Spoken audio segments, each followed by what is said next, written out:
Bonjour à tous! En ce moment, les beaux jours sont là, les fleurs et les insectes se montrent à nouveau et nous avons décidé de vous parler des hirondelles.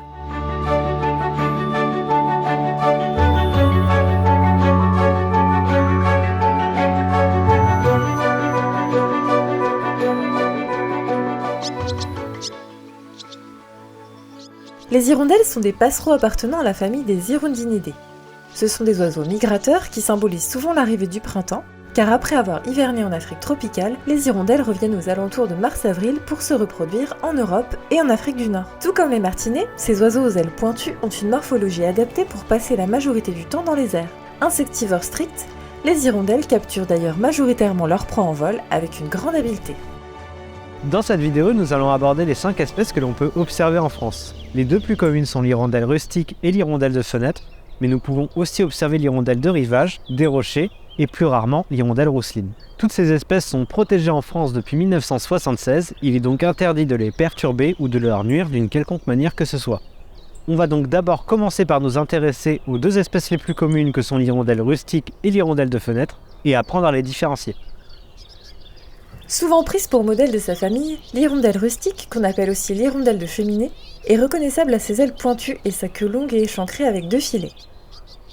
La couleur rouge brique de son front et de sa gorge la distingue de ses cousines. Comme pour les autres hirondelles, le dimorphisme sexuel est très faible, voire inexistant. Pendant la période de reproduction, on peut la retrouver dans des zones ouvertes, comme des prairies ou des zones humides, car ces milieux lui offrent de bonnes ressources en nourriture et en eau. L'hirondelle rustique, comme la majorité des espèces d'hirondelles, se nourrit de petits insectes volants, majoritairement des diptères, qu'elle chasse en vol rasant. Les plans d'eau jouent un rôle essentiel pour la chasse, mais également pour y boire en période de canicule. C'est une espèce anthropophile qui dépend beaucoup des constructions humaines pendant la période de nidification, car elle construit son nid généralement à l'intérieur de bâtiments. Il faut, pour lui convenir, que ceux-ci disposent de grandes ouvertures, comme les granges, les étables ou encore les garages ou ateliers. On la retrouve donc principalement dans des zones rurales et en particulier près des fermes. Elle affectionne aussi la présence de fils électriques qu'elle utilise comme perchoir.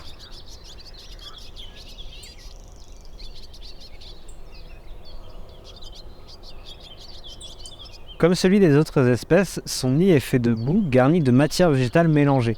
Les adultes prélèvent des boulettes de boue, de préférence au bord de l'eau ou de flaques. Les boulettes mélangées à de la salive permettent de s'en servir comme d'un ciment qui sera solide au séchage. Pendant que le mâle apporte les matériaux, la femelle le construit et lui donne forme. Des plumes et des matières végétales sont ensuite apportées pour garnir le nid. Tout comme ses cousines, les hirondelles rustiques sont fidèles à leur site de reproduction et peuvent occuper le même nid d'une année sur l'autre s'il n'y a pas de dérangement.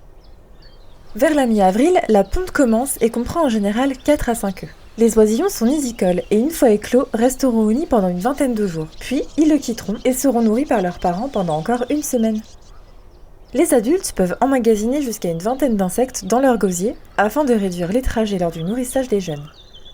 Malgré ça, les allers-retours se répètent plusieurs centaines de fois par jour et les parents effectuent ainsi quotidiennement des centaines de kilomètres.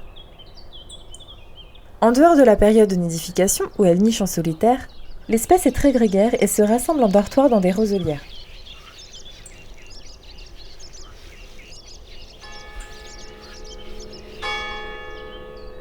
Passons maintenant à celle qu'il est très facile d'observer, l'hirondelle de fenêtre. L'espèce fréquente les mêmes milieux que la rustique, des paysages ouverts à végétation basse, comme des pâturages par exemple, avec des points d'eau à proximité. Malgré tout, même si on peut la retrouver localement nichée sur des sites naturels, comme des falaises par exemple, l'hirondelle de fenêtre est une espèce qui est aussi très anthropophile et que l'on retrouve plus généralement proche des constructions humaines. Plus urbaine que l'hirondelle rustique, elle niche le plus souvent en agglomération.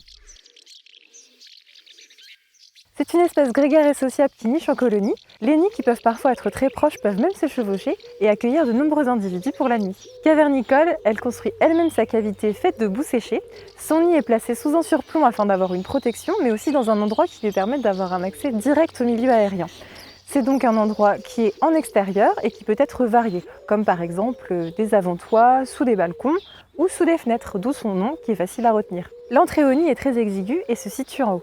Cet accès difficile permet de mieux le défendre, mais aussi d'empêcher certains passereaux d'y entrer, comme le moineau domestique qui aime beaucoup s'accaparer un nid pendant sa construction.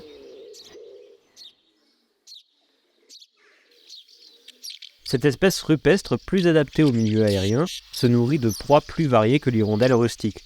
Elle chasse l'entomofaune, que l'on peut appeler aussi plancton aérien, c'est-à-dire des insectes volants de petite taille, comme les diptères ou les pucerons. La chasse se pratique aussi en groupe et les adultes reviennent parfois nourrir les jeunes ensemble.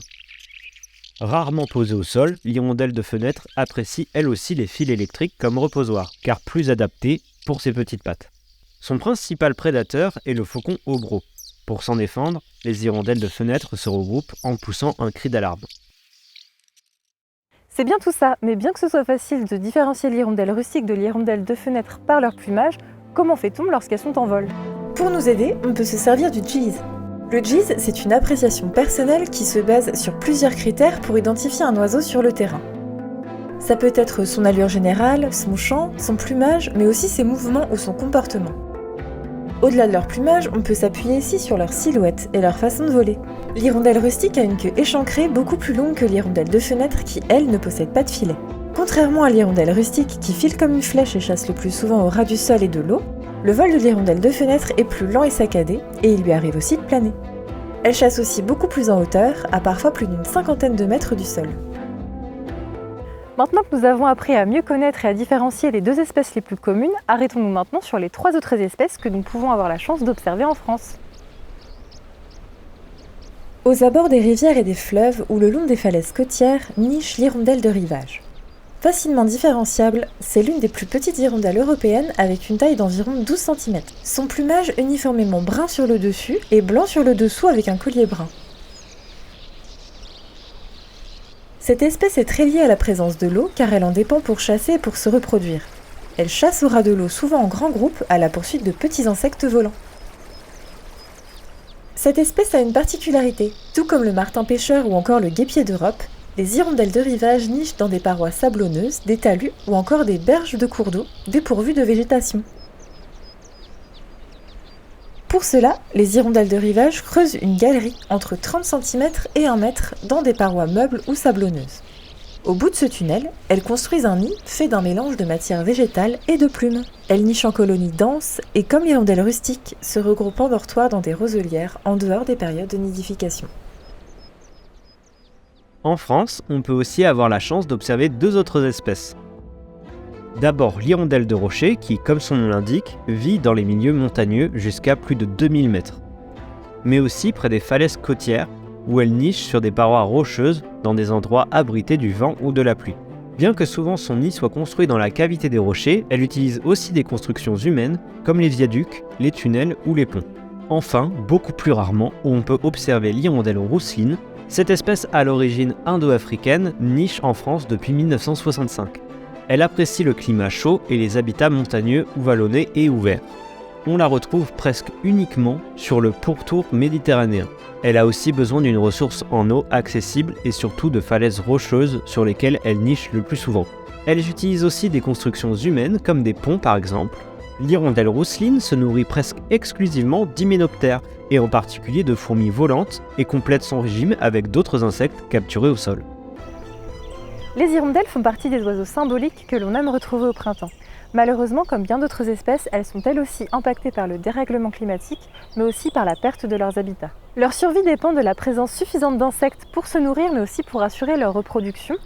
Mais les conditions météorologiques perturbées peuvent avoir un impact sur le cycle d'émergence des insectes dont elles dépendent, et donc sur leur migration et l'élevage de leurs jeunes. L'artificialisation des sols et l'intensification de l'agriculture, avec notamment l'utilisation massive de pesticides, mais aussi la transformation des prairies en cultures céréalières ou le comblement des mares, ont un impact néfaste sur les populations d'hirondelles. La rénovation des bâtiments dont un grand nombre d'entre elles dépendent et la destruction des nids pourtant interdites posent également problème. En France, depuis 30 ans, les populations d'hirondelles rustiques ont diminué de 42% et de 39% pour les hirondelles de fenêtre. Il est donc urgent de s'intéresser aux solutions que l'on peut mettre en place à notre échelle pour favoriser leur présence. Installer des nichoirs ou laisser un accès aux bâtiments qui leur sont favorables pour nicher sont des actions essentielles. Des solutions existent aussi pour limiter les salissures causées par les nids et l'élevage des jeunes.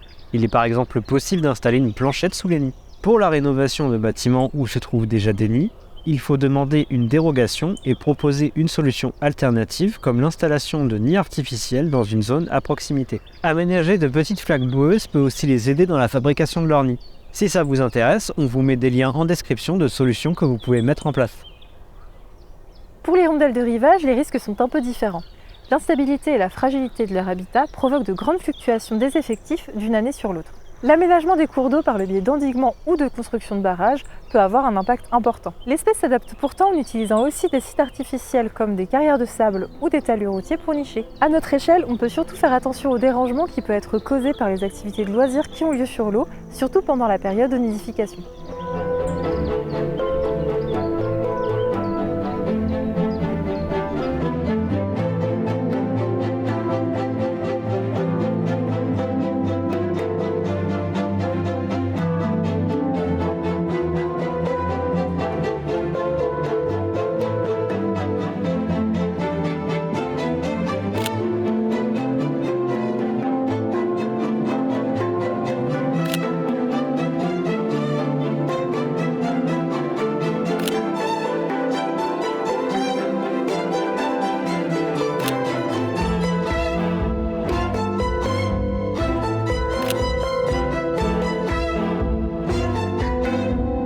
Voilà, c'est la fin de cette vidéo, on espère qu'elle vous aura plu. En tout cas, nous, on est très contents de faire cette vidéo sur ces espèces qu'on aime retrouver chaque année. N'hésitez pas à nous faire vos retours en commentaire et si vous souhaitez nous soutenir d'une autre manière, de nouveaux tirages sont disponibles sur la boutique. Et en attendant, on se retrouve le mois prochain pour une nouvelle vidéo.